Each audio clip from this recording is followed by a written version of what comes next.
Hey team, Dr. Jack Auty here. I'm a researcher and lecturer at the University of Tasmania, and my research mostly is focusing on how inflammation can contribute to disease.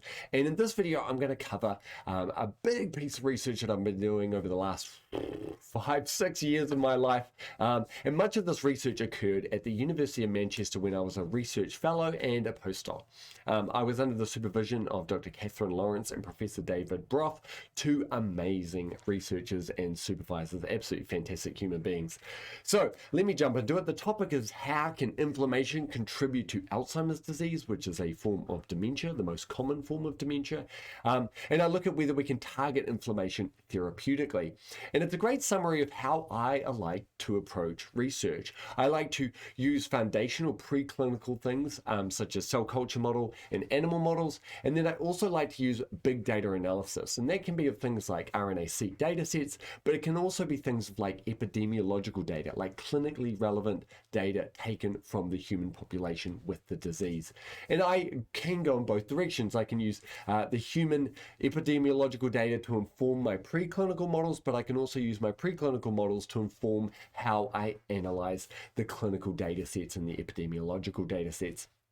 So in this video, I'm actually going to cover how I went from a cell model to animal models and then out to big data analysis, exploring whether an existing anti-inflammatory might be therapeutic in Alzheimer's disease. But I'm getting way ahead of myself, so let's jump into it right back at the beginning. What the heck is inflammation? So here we have a diagram of some tissue. We've got a blood vessel running through it, and we have an innate immune cell here. This is a resident immune cell that will be sitting in your tissues. Now this differs between where we're looking. In the brain, the innate immune cell is a cell called the microglia, but out in your skin and liver and tissues out there, this might be a macrophage. So it's sitting in the tissue and it's surveying the extracellular environment for any perturbations, anything going wrong in the environment. Now, during tissue damage, so here we have a metal spike being driven into the tissue, we damage the cells of the tissue. These are called parenchymal cells, which just means tissue cells. So in the brain, these would be neurons or astrocytes. In the liver, these would be hepatocytes, for example. Now, when these cells get damaged, molecules from inside them come out. And these are called damage-associated molecular patterns. And these can be detected by receptors on or in the resident innate immune cell. And that's how the resident innate immune cell detects damage. It goes, these molecules aren't normally outside the cell. A really classic one of those is ATP. ATP is the energy currency of the cell, and it should only be inside the cell at a really high concentration, like 5 millimolar.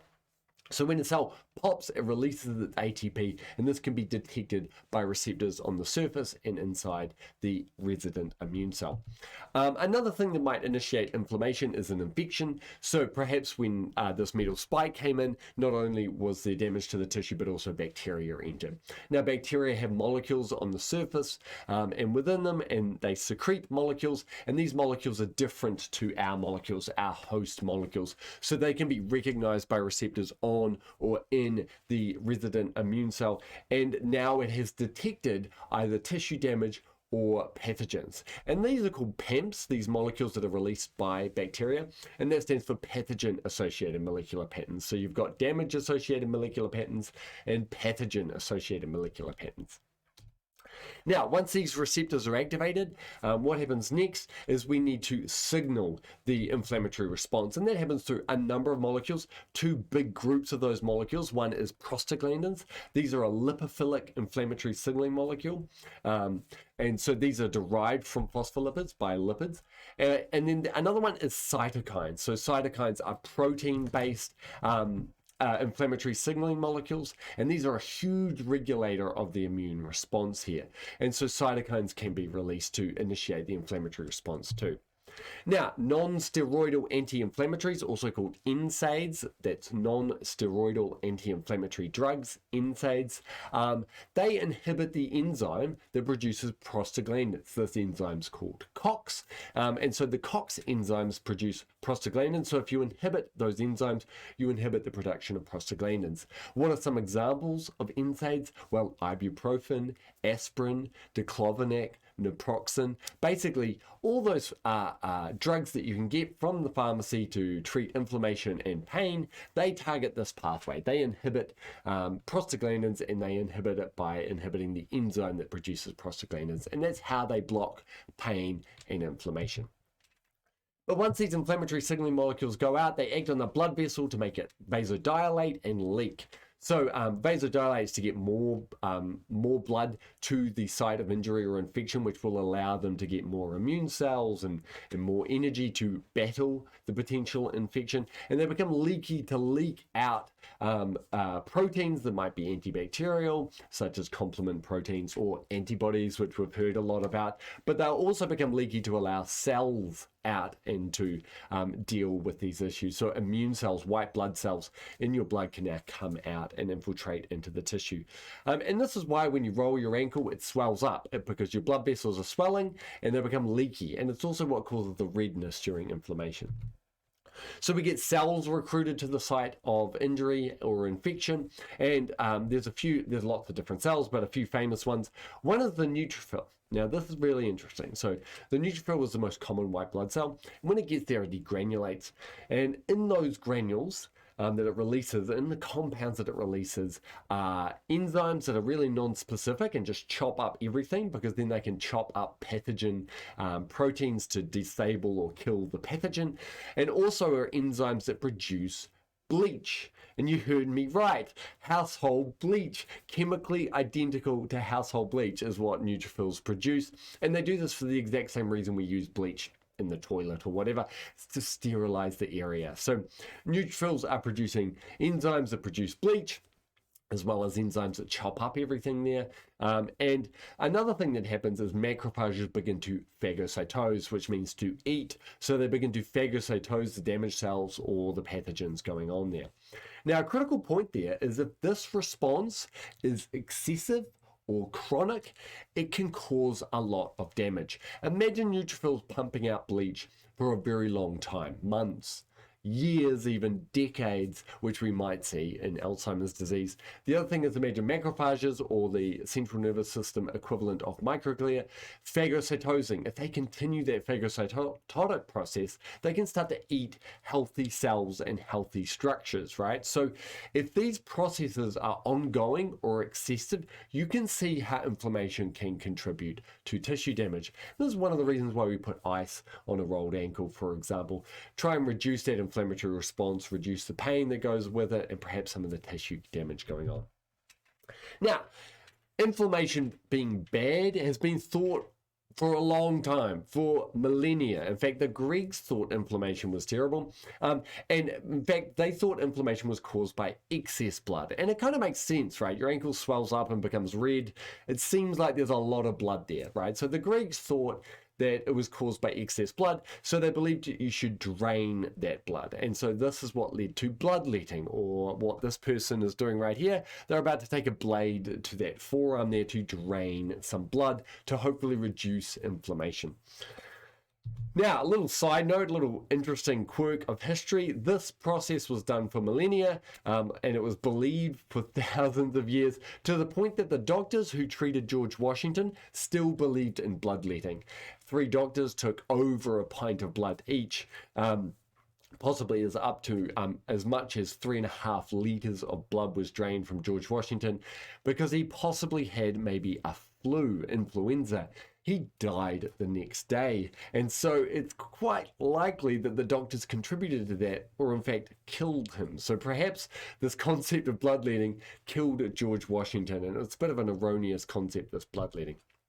However, the principle that inflammation is bad may in fact be true. So although the Greeks were right to say maybe this process is bad, they were wrong in their methods. So draining blood isn't a good idea. Now, this is a very seminal paper from the 70s. Now, it's from the 70s, so the images aren't great, but here's what they did. They took mice and they depleted one group of mice of neutrophils. So they removed all the neutrophils from one group of mice. Now, neutrophils are the main cells of the inflammatory response. Most of your white blood cells are neutrophils.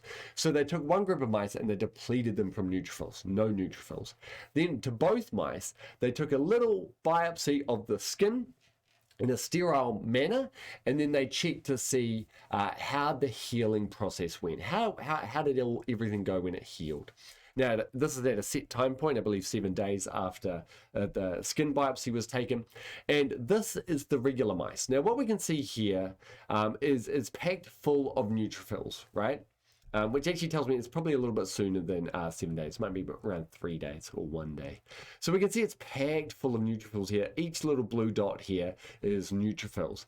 And we can also see over the top here, we've just got sort of fibrous connective tissue. This is maybe what you would call a scab, right? It's definitely not skin yet. Here in the mice that had no neutrophils, so we don't see any neutrophils here in this injury. This is a little histological cross-section of the skin, by the way. We can actually see the epithelial layer of the skin is returned. So this is normal looking skin here. Now we've got a bit of fibrous tissue underneath, so that's a bit like a scar tissue. And so this is clearly further along the healing process than this. This is in a scabby zone. This is in, that sort of, you've still got, it's all healed, but you can still kind of see the cut. It's a little bit of a scar tissue there, but it's way further along the healing process than this. And so this shows neutrophils actually slow down the healing process. Kind of makes sense, right? Neutrophils are there producing enzymes that chop up everything and producing bleach that sterilizes everything and kills host cells as well. You can see how neutrophils aren't doing a great thing there. And so you might go, well, what the heck are the neutrophils doing? Well, remember, this injury was sterile. If the injury was infected, then we would probably see a different result. The neutrophils spraying bleach would help protect us from the infection. So it's perhaps much of what the neutrophils do is to protect us from infection, but in a sterile situation, they possibly are causing more damage than they should. However, inflammation can be good. This is a very famous clinical trial. So if you get a head injury, your brain becomes inflamed and begins to swell, and actually your intracranial pressure can shoot through the roof, and this can cause very severe consequences. Your skull can't expand, so if something's expanding inside the skull, it can push up and crush against the skull. So the standard medical treatment was to give steroidal anti-inflammatories. These are very potent anti-inflammatories that basically mimic your body's stress response to help dampen down your immune function. Now, these steroid anti-inflammatories are so potent that they kind of shut the immune system down to nothing. It turns the immune system off. It stops all the processes of the immune system, the majority of the processes of the immune system. Now, this was standard clinical practice, and a group of doctors said, hold on a minute, we haven't done a placebo-controlled trial on it, perhaps we should. And so they organized and got the funding for a double-blind placebo-controlled trial of steroid anti-inflammatories for the treatment of head injury. Now, it was reported the doctors were so sure that these steroids would work that they didn't want to enter the clinical trial. They did eventually get this clinical trial underway, and they managed to recruit 10,000 individuals, which is a very large clinical trial. It's a good clinical trial. And what they found was 18% of people with head injuries died in the placebo group, and 21% of people died with head injuries in the steroid-treated group, an absolute increase of over 3%, it turned out. And that's a massive effect size. And so it turned out these steroids that were shutting off the immune system, shutting off inflammation, were actually increasing your risk of death. And so this tells us that inflammation may be doing good things, right? If you think about those macrophages phagocytosing up that broken, damaged cells, that's good, right? You need to clear the debris, right? So this leads us to the conundrum, right? The immune system and the inflammatory response obviously has some good things and some bad things. It's a double-edged sword. We have the production of toxic compounds. We have the phagocytosis of healthy cells and tissues. And we also have delaying of the repair process. The repair processes can't get underway until the neutrophils have finished spraying bleach about, for example. But then we also had the good side, which is phagocytosis of unhealthy cells, debris, and pathogens, and the coordination of the repair processes. So many of those cytokines I talked about actually trigger some of the repair processes to allow the tissue to get back to normal. So the inflammatory response has good and bad things. So what my research is focused on, and what a lot of people are now starting to focus on is what are some of the molecular switches that we can flip to prioritize the good responses from the immune response and minimize some of those damaging responses going on. There must be molecular switches that are flicking on these different responses.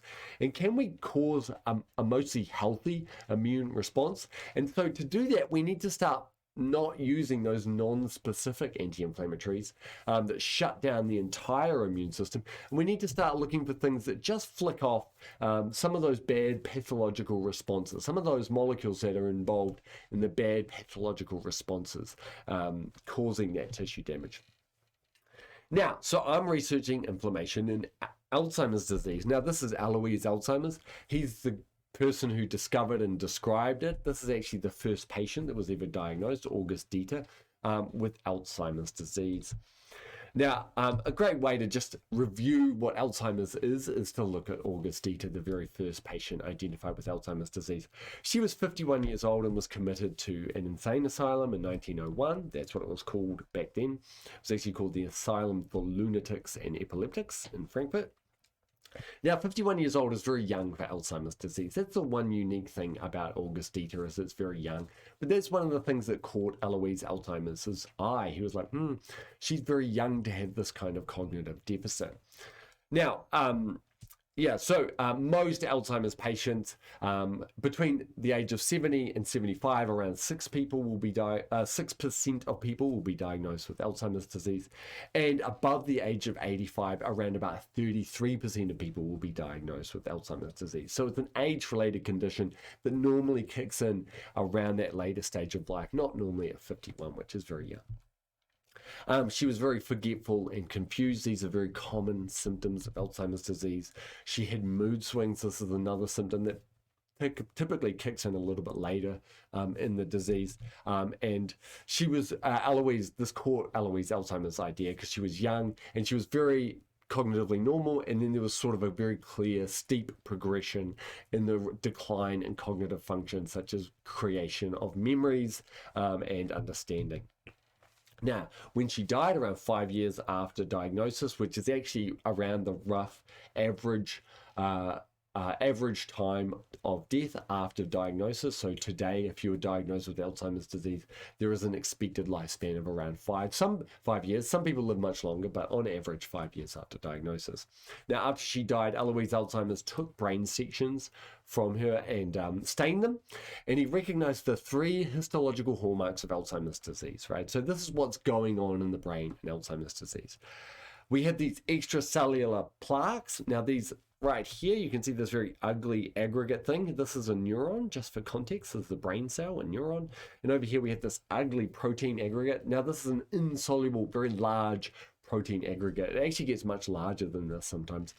And so there are insoluble protein aggregates that are made up of a protein called amyloid that sticks together and clumps together and eventually forms this large aggregate in the brain.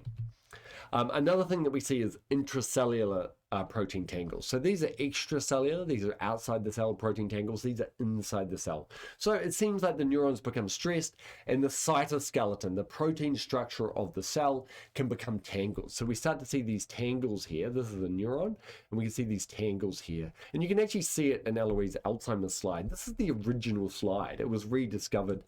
This is some of his original slides, I should say. It was rediscovered in the 90s in Munich University basement. They found some of Alois Alzheimer's original slides. And you can actually see the tangles here, just at the base of the axon there. And there's the tangles there. But the third histological hallmark, this was identified by Alois Alzheimer's in 1906, so well over 100 years ago, were these clusters of non-neuronal cells around those protein aggregates that I was talking about, the amyloid protein aggregates. We get clusters of non-neuronal cells around that. So this is a drawing by Alois Alzheimer's, and the P here is for plaque, and here are these non-neuronal cells clustering around. Now, that hallmark, that third histological hallmark, was largely ignored for around about 90 years, maybe 85 to 90 years, until some people said, hey, what is going on with those clusters of non-neuronal cells? And this is really the first paper that sort of woke us up to the idea of what they were. And the answer is it's inflammation. Those clusters around those insoluble protein aggregates is inflammation in the brain. So this is an immunohistochemistry stain. It's very hard to see. In 1991, they identified that the inflammatory cytokine, remember those inflammatory protein signaling molecule cytokines, the inflammatory cytokine IL-6 is expressed in cells around that plaque there. Sorry, this is so unprofessional. I tried to turn it off. Anyway, here we go. Sorry. Anyway, so we've got this inflammatory cytokine being expressed in cells around the plaque there. Now, obviously, we've got more modern techniques now, and we can actually use PET imaging, PET imaging, with a radio-labeled tag to identify activated immune cells in the brain, in particular microglia.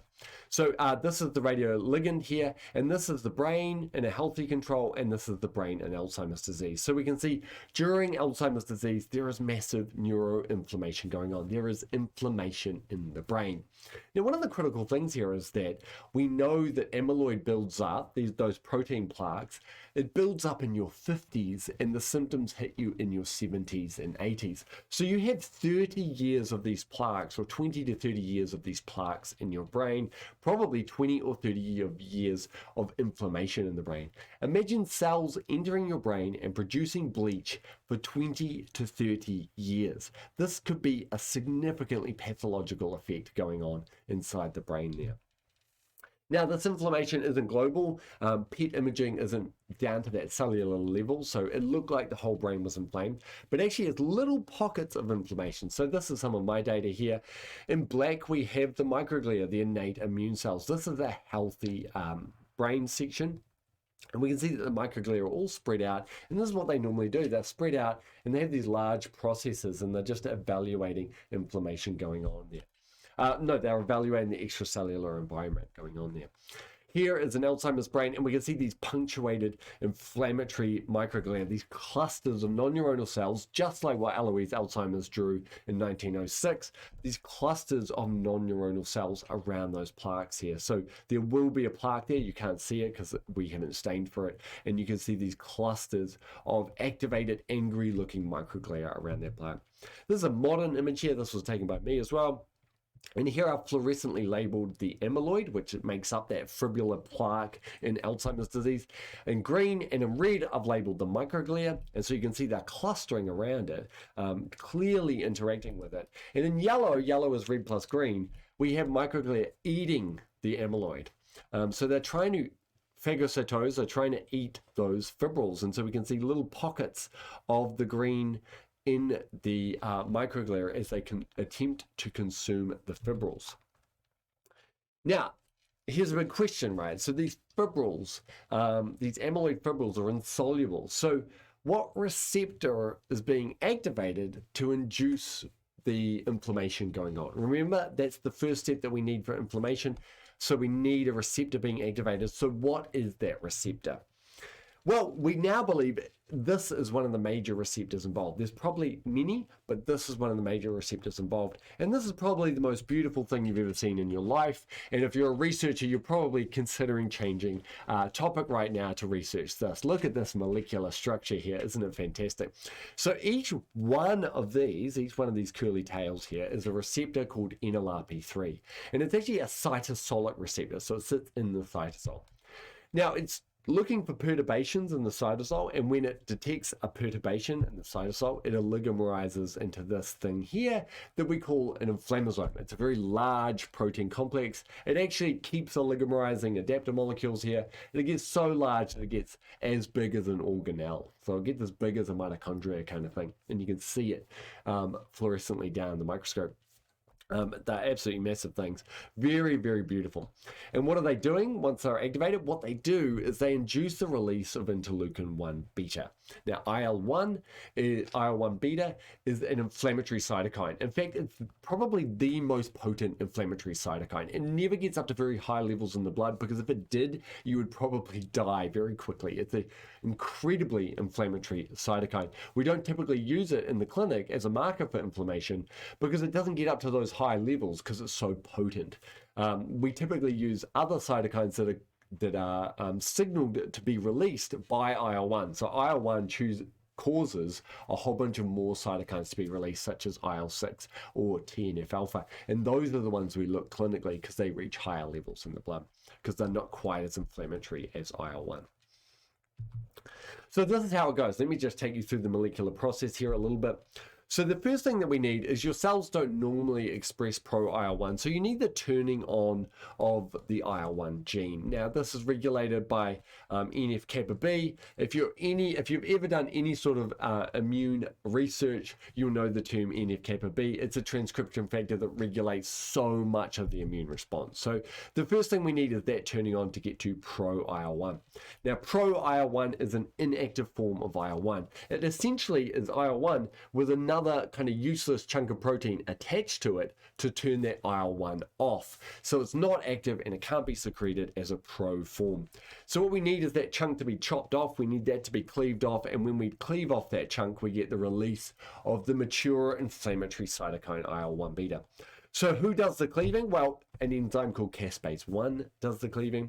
So caspase 1 chops this useless chunk off, causing the release of that. Now caspase 1, it too is produced in a pro form of caspase 1, so it's actually inactive. And what we need to get this caspase 1 activated is we need it to attach to the inflammasome. So we need NLRP3 to detect a perturbation, oligomerize into that ninja star, and then we get this adapter molecule coming in here that basically connects the receptor to the enzyme. And so then once we get the enzyme attached to the adapter molecule, attached to the receptor, it is now activated and it can cleave pro-IL-1 into mature IL-1. So it's kind of this two-step process, and probably the reason why it's two-step, you need the turning on of this inflammatory transcription factor, NF-kappa B, to get this, and you need this activation of this receptor. It's probably two steps as like a fail-safe. Like if you think about launching a nuclear missile, you need to turn two keys in order to launch the nuclear missile. That's probably what's going on here. IL-1 is so inflammatory, and inflammation that's caused by IL-1 can be so damaging. We need those two different processes to turn on in order to be sure that we really want to release it. So it's a bit like that nuclear missile with two keys getting turned on. Now, this is a complicated slide. I'm very sorry. Oh my gosh, you shouldn't have this in a presentation. But this is how IL-1 release can be caused by amyloid. So this is amyloid up the top here. Now amyloid can be produced as a monomer, but then it sticks together into oligomers, and then it sticks together into fibrils, and fibrils form those amyloid plaques that I just showed you that we see in Alzheimer's disease. So it turns out these monomers and oligomers can actually turn on receptors on the cell surface that activate that transcription factor NF-kappa B. So we can get amyloid oligomers and monomers turning on some receptors here. They're called TLRs, and they activate NF-kappa B, which causes the production of that pro-IL-1, and the NLRP3 protein as well gets turned on from this transcription factor. So now we're ready to release IL-1. We just need that second signal. And what's really unique is amyloid is also that second signal. So the fibrils and oligomers can activate receptors, or they can cause a thing called frustrated phagocytosis. So if you remember back to my immunohistochemistry, we showed that there was amyloid fibrils inside the microglia. They had eaten the fibrils. That's this process here. It's eating the fibrils in here. Now what can happen is if you can't digest those proteins, you can end up with what's called frustrated phagocytosis. It's essentially a breakdown of the phagosome due to the contents of the phagosome. So amyloid seems to break down the phagosome, and that is one of those perturbations that can be detected by NLRP3. So if the microglia eats something that they cannot digest, They get a bellyache is one way to put it, right? They get frustrated phagocytosis, and that activates the NLRP3 receptor. So now we've got the expression and the activation, which causes the release of material IL-1, which is interesting that it can all happen from this single protein in different forms. So why do we do this? Why do we have an inflammatory response to amyloid? Which is an interesting question. It is a self-protein, right? We produce it. Why are we having an inflammatory response to it? Well, one answer is we may be confusing these amyloid species, these oligomers and fibrils, with a pathogen-associated molecular pattern. So here we have some bacteria streaked on a plate. Now, some bacteria express proteins that look almost exactly like amyloid and amyloid fibrils. And evidence for this is one of the stains for bacteria is a stain called Congo red. And so we can see this bacteria here is stained in Congo red. In fact, this stain, Congo red, was originally designed for bacteria, and it binds to amyloid-like proteins.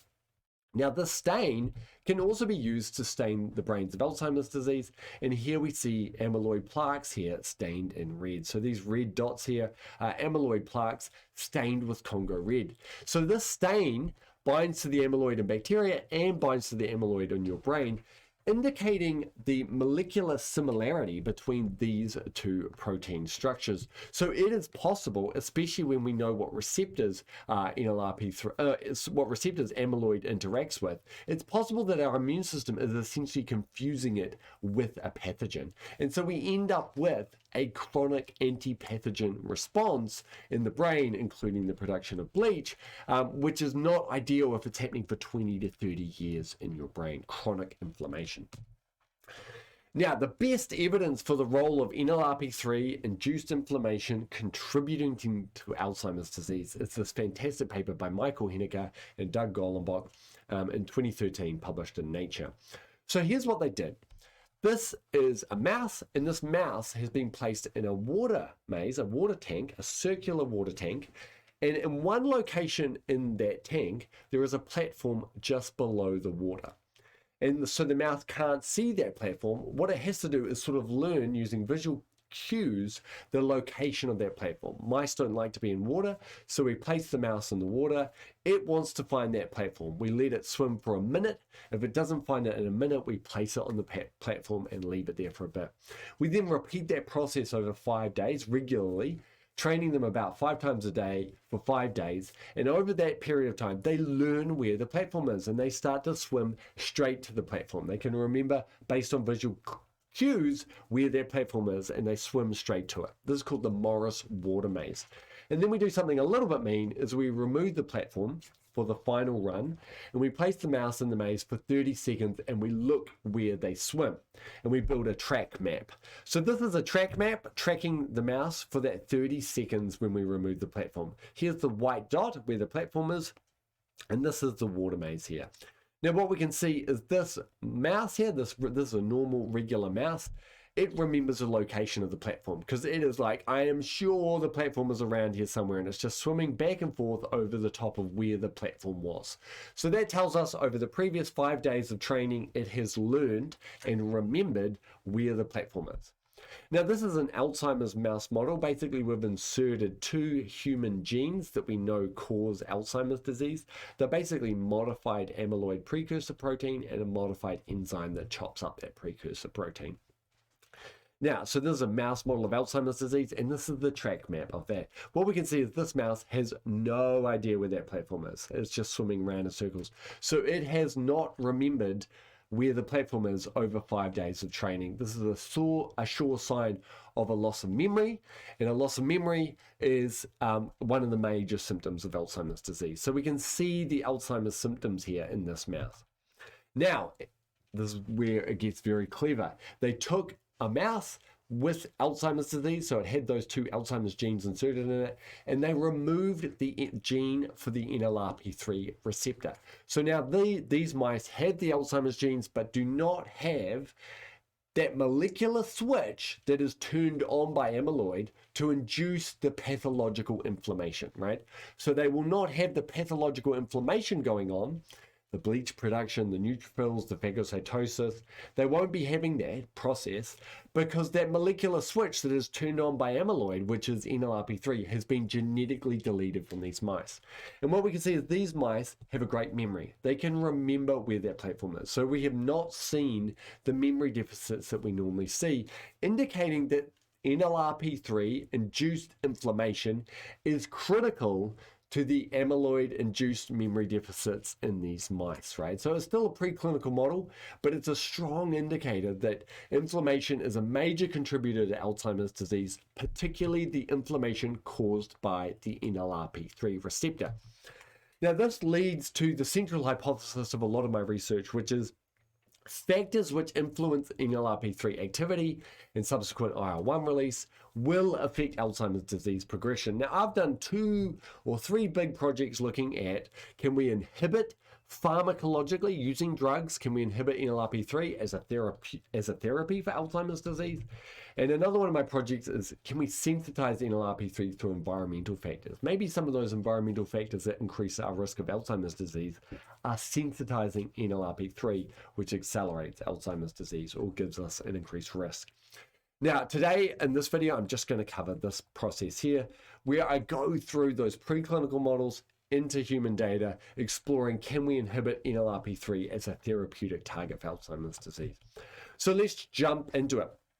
Now, what I wanted to research, one of the big things I researched is, can we find an existing drug that inhibits NLRP3? So these are existing off-patent drugs, so therefore very cheap and proven to be safe in humans because they're an existing drug. Can we find an existing drug that inhibits NLRP3? So this is what we did. And so we explored several classes of drugs, loads of different kinds of drugs, you know, antidepressants, all sorts of different drugs. But one class of drugs we looked at was NSAIDs, non-steroidal anti-inflammatories, so the aspirin, the ibuprofen, the diclofenac, Voltaren, that kind of thing. Do any of these inhibit NLRP3? So we know NSAIDs inhibit prostaglandins, but is there any NSAIDs that can inhibit the cytokine IL-1? That's essentially the first step in this research. So we did a big drug screen, and we did lots of different drug screens. This is just one of the many drug screens we did.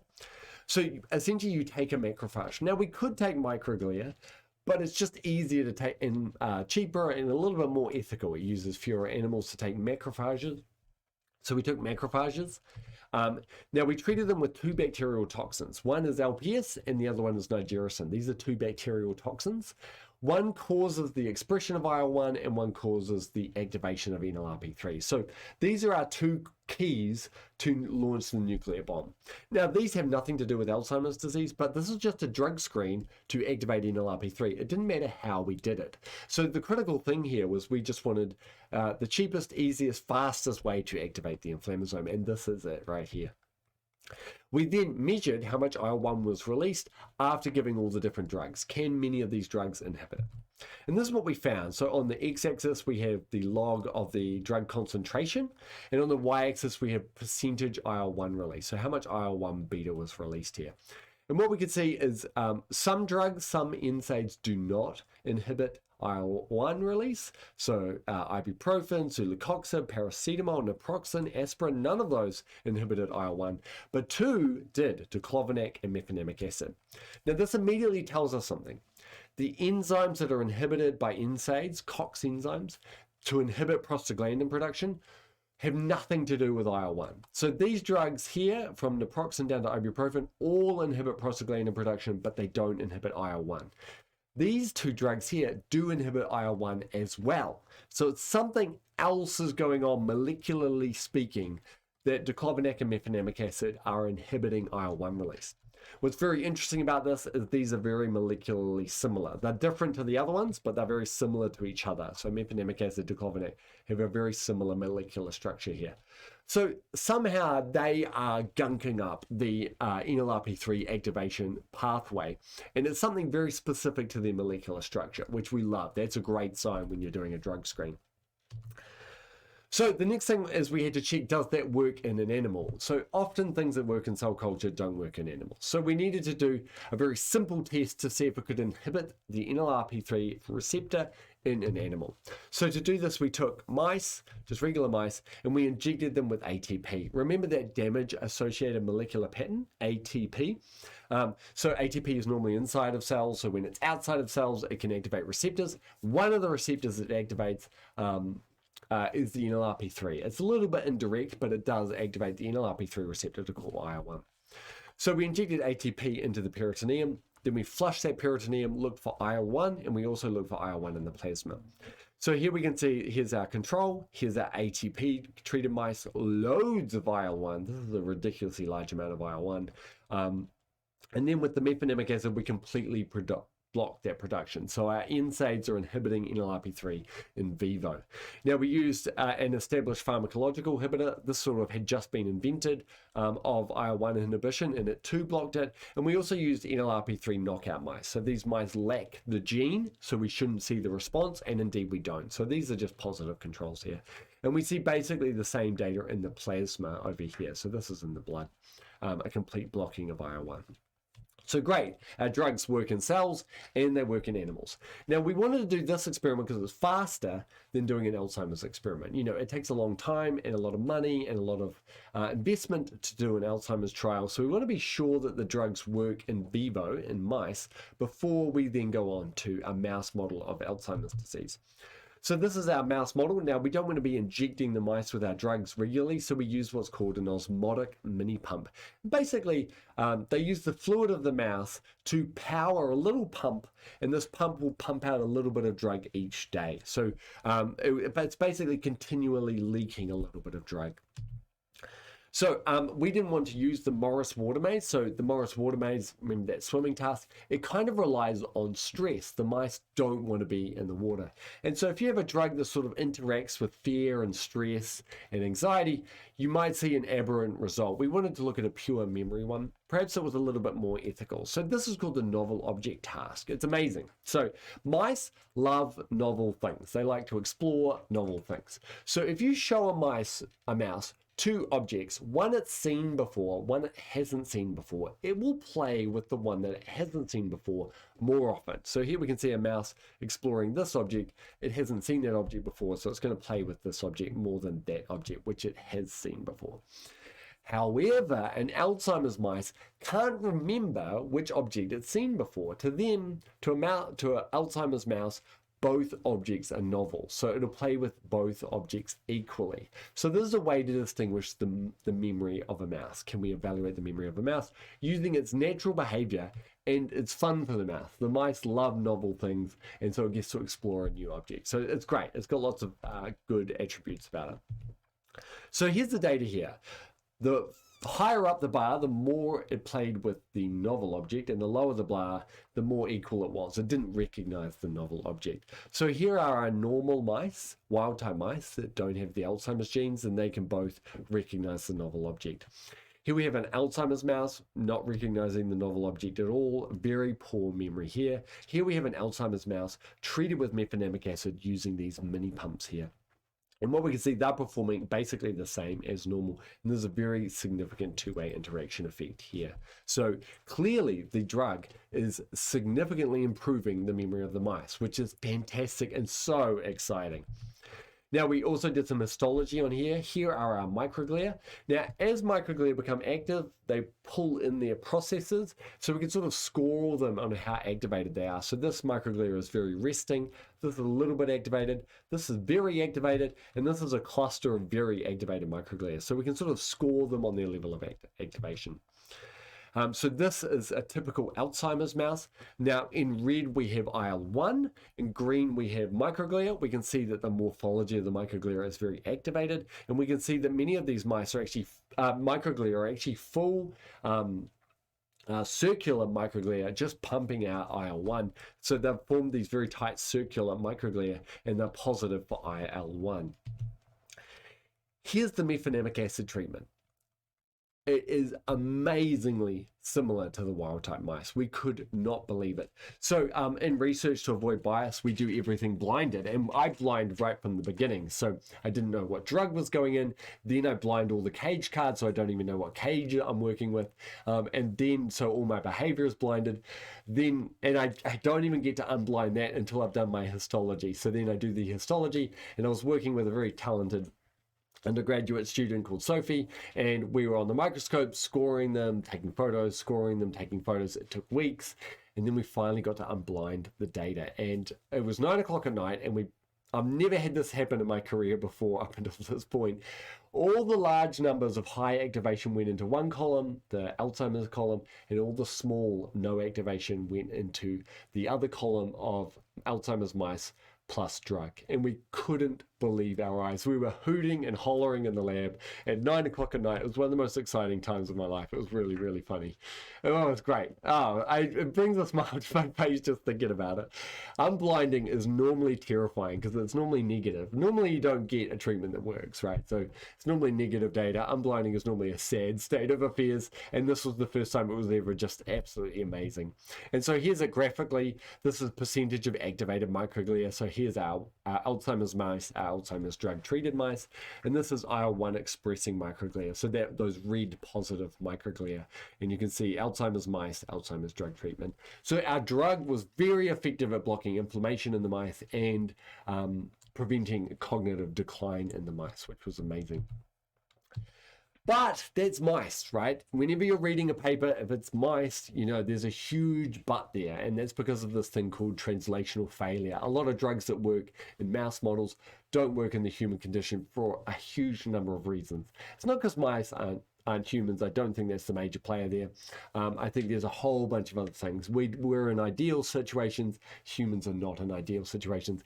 Our mice are healthy. Humans often have comorbidities. They're obese or high blood pressure or they smoke. You know, there's lots of confounding factors when you go from an animal model to a human model. So you always need to check.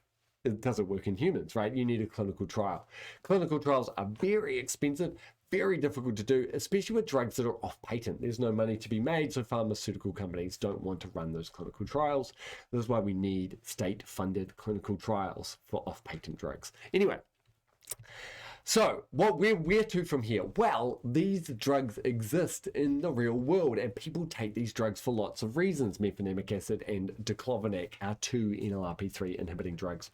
So I went out and applied for it, and I got access to this data set, which followed a cohort of Alzheimer's patients for up to 10 years, and it's 1,600 people, and it's cognitively normal patients, people with mild cognitive impairment, something in between cognitively normal and Alzheimer's disease, and people with Alzheimer's disease. Now, they followed these 1,600 people for 10 years, regularly taking cognitive scores, and really importantly for me, they recorded what drugs they were prescribed and taking, which was amazing. So this allowed us to look in this real world human setting, do people who take the NLRP3 inhibiting drugs have slower cognitive decline than people who take similar drugs that aren't NLRP3 inhibiting? So we did a clinical data analysis, and we wanted to compare these drugs here that worked, the ones that inhibit NLRP3, against the same similar drugs, right? These are all NSAIDs, all prescribed for very similar reasons: naproxen, aspirin, celecoxib, ibuprofen.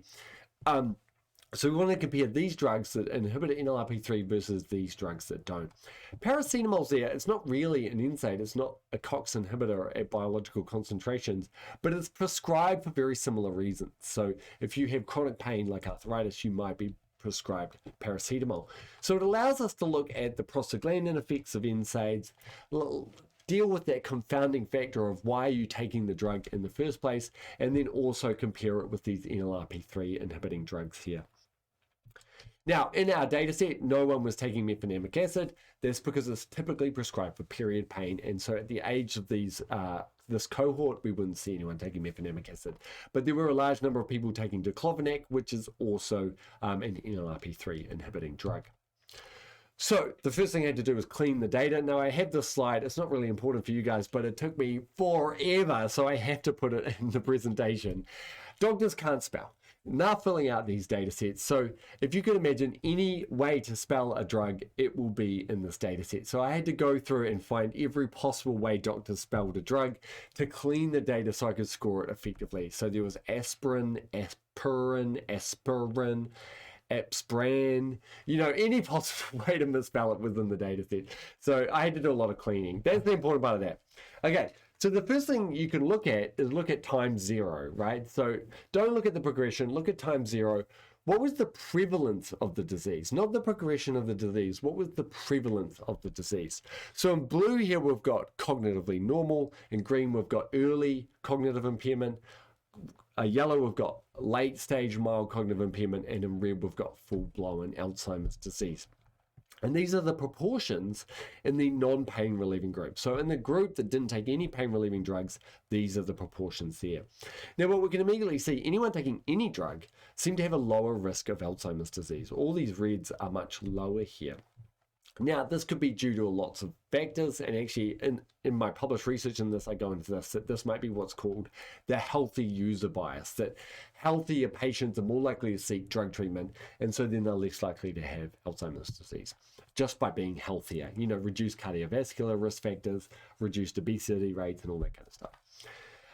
But interestingly, early good signs is that diclofenac had the lowest Alzheimer's disease prevalence and definitely the much higher prevalence of cognitively normal. So in the group that took diclofenac, the proportions were much more favorable, which already is a great indication.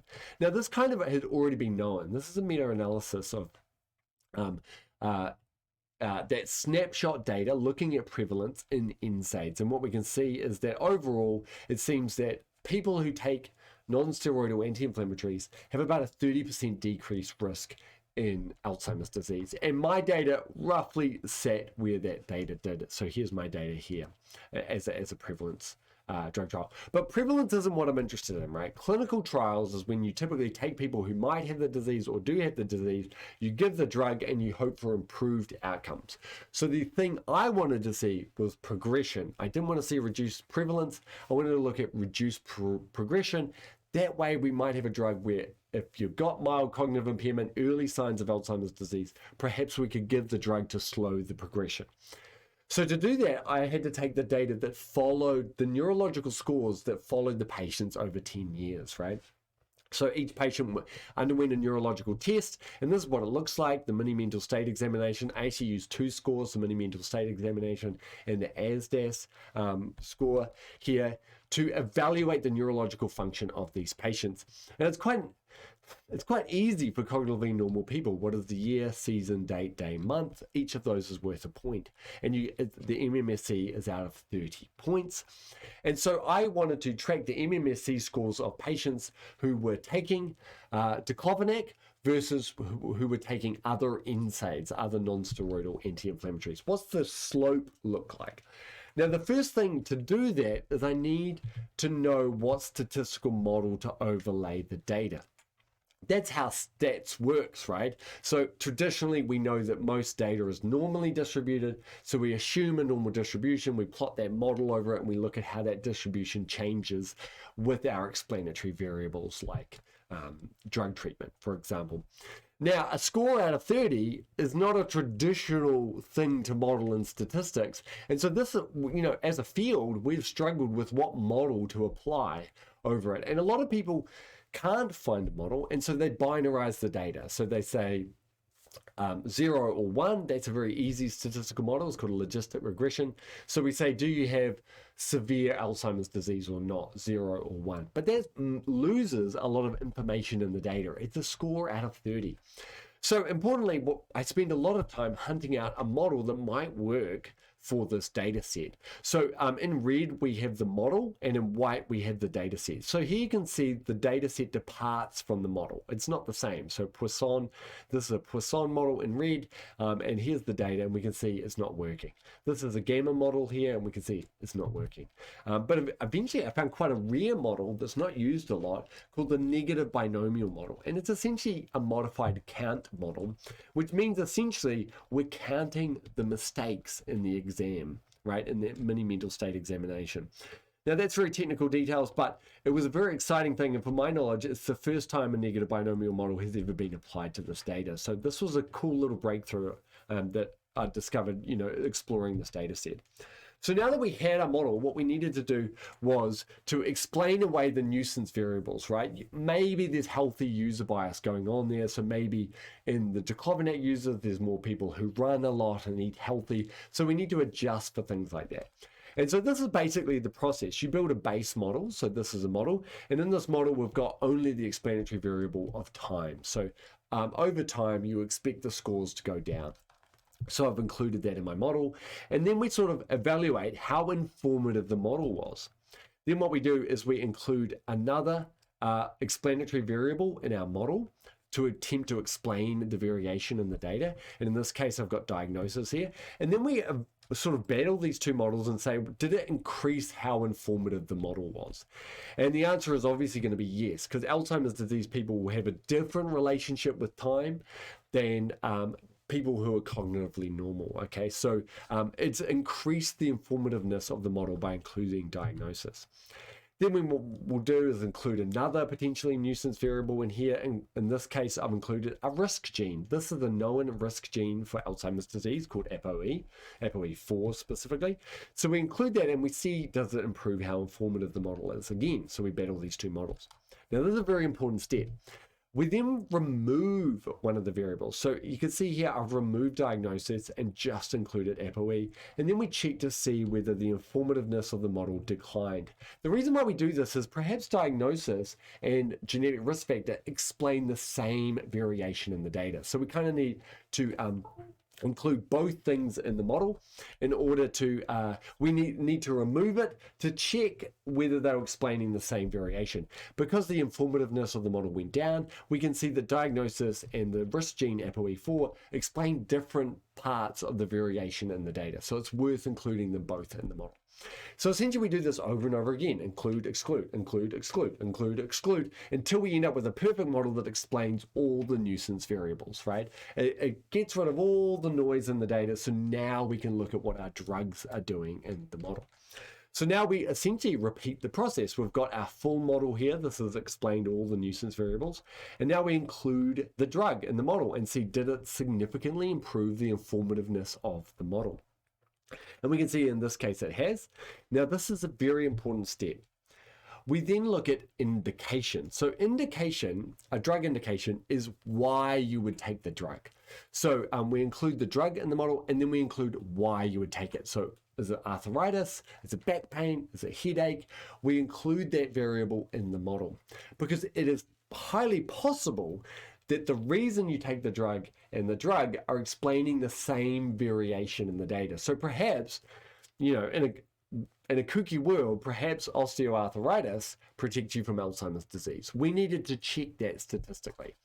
So we include the indication in the model and then we remove drug to see, were they explaining the same variation? And what we can see is that the informative of the model dropped substantially when we removed drug, but kept why you were taking the drug, headache or osteoarthritis, for example. So here we can see that effect of improving the informative of the model was specifically due to drug, right? And so now we can say that the drug was significantly associated with this interaction with cognitive decline. So that's basically the process, and these are the final graphs that we end up with. So here we have the score, MMSE score. So as that goes down, that's cognitive decline, and we've got month along the x-axis, so that's 10 years right there. In the non-users, we can see this is the average decline, and in this one, we're modeling someone with mild cognitive impairment. So this is someone sort of pre-Alzheimer's. What would happen if they started taking these drugs, is the theory. Here we can see non-users decline at this rate, approximately decline 10 points in 10 years, whereas diclofenac users decline at this rate, approximately declining about 3.5 points in 10 years. So we had this very significant effect, and diclofenac users were associated with a slower decline, a slower cognitive decline, a slower progression of Alzheimer's disease. Now, critically, the other non-steroidal anti-inflammatories like ibuprofen, which are prescribed for the same reasons, right? So arthritis and headache predominantly, they did not see a significant reduction in decline. So even though they had lower prevalence, which I mentioned at the beginning, the progression of the disease did not change with ibuprofen, naproxen, aspirin, celecoxib, any of these drugs that don't inhibit NLRP3. So ibuprofen is performing almost exactly the same as a non-user there. So here we can see we've got all these drugs here inhibit COX. Only diclofenac in this data set inhibited NLRP3, and then insanely, only that drug was associated with a slower cognitive decline. What I love about this is the a priori hypothesis, the hypothesis that was established from the animal models before we went into the clinical data analysis, the cohort data analysis, I should say, was so specific. We were saying if it is NLRP3, only diclofenac should be associated with a slower cognitive decline, and the other one should not. If it is NLRP3 that is inducing the damaging inflammation in Alzheimer's disease. And that very specific hypothesis sort of, it fleshed out in the data. Once we did the analysis, that's exactly what we saw, which was another crazily exciting moment in my career, to see what I'd done in the cells, what I'd done in the animals, happen again in the human data, which was amazing. So essentially, we followed it through. We followed it from cells into animals. We actually did a rat model of Alzheimer's disease, but I didn't want to go over time too much. And then we followed that into the human data. So we did the drug screen in the cells. We then took that to a mouse model as well as a rat model, and then we looked at it in the human data. And I think this is such a powerful workflow, and I think we've got a really strong case now to do a clinical trial on these drugs. So thank you very much. If you have any questions, pop a comment below, like and subscribe to the channel, or you can flick me an email or check out my website, which is www.jackauty.com. It's right there. There's my website. And you can follow me on Twitter if you want as well. It won't be as informative following me on Twitter as checking out my website there. Thank you very much, and thank you for listening.